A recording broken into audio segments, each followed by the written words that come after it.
it's something that I always kind of wanted to do. One of my friends had done it years ago. It's something I'd heard of through Boy Scouts. I always loved backpacking, all that sort of stuff.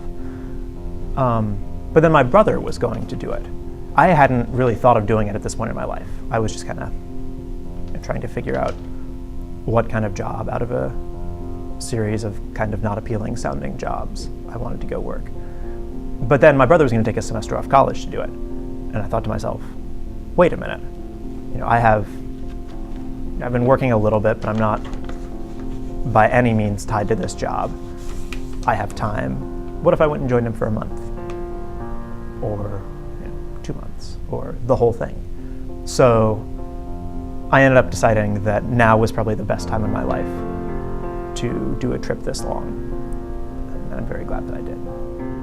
I think probably the best lesson for especially high school and college was just really liking coming to school. Sycamore, I wasn't always a fan of the homework, was not always maybe as appreciative of the teachers as I should have been because they were great, but it really was a fun environment to learn in, and that made me like coming to school, which I think really helped a lot in high school.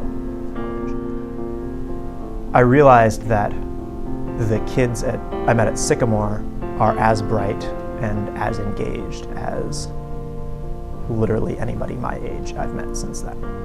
I think people don't realize just how nice it is to be around people who are as excited about learning as you are.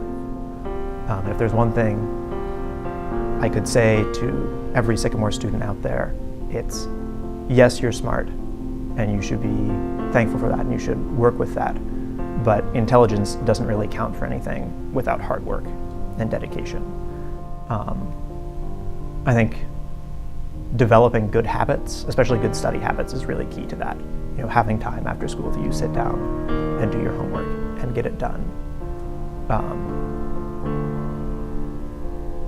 in a structured way rather than just like, I'm smart, I got this, I'll finish this in 10 minutes. I think it's one that I myself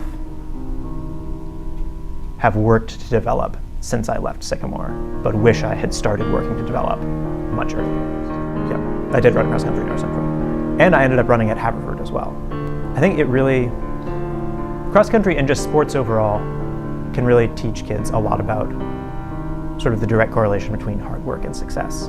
But I think especially cross country, where you are literally only as good as your training. You have to take a very personal investment in your training and racing. Otherwise, the kids who have trained harder will beat you. Tremont was fun. I feel like that Florida Keys was really cool. It's just that it's something so far outside of anything I've really done before or since. Like I've been hiking with the Boy Scouts, like at Tremont. I've been to DC again.